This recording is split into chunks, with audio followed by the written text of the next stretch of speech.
মামলা তুলবে, সেটা ভেবে বলছে নাকি না ভেবে বলছে তো তোমার কি? নিজে তুমি কি মনে করো? হ্যাঁ, এত দেবা কিসের তোমার? খবরদার আমাকে চোখ রাঙিয়ে কথা বলবে। আমি আপনার মতো অসভ্য, আর তাছাড়া আপনার মতো অসভ্য ছেলের সাথে দাঁড়িয়ে কথা বলে আমি কেন সমালোচনা করছি? আপনি চলছে এই গাদ্দপ, তোকে বারবার নিষেধ করার পরও তুই ওকে কেন ডিস্টার্ব করছিস? এই, আজকে তোকে থানায় নিয়ে গিয়ে বুঝিয়ে দেবো যে আমি প্রয়োজনে কতটা কঠোর হতে পারি।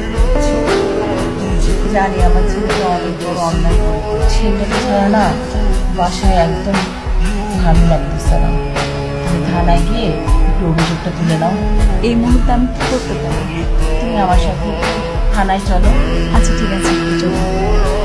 বিয়ের বিরুদ্ধে আমার কোনো অভিযোগ নেই। তুমি ভেবে চিনতে বলছো তো?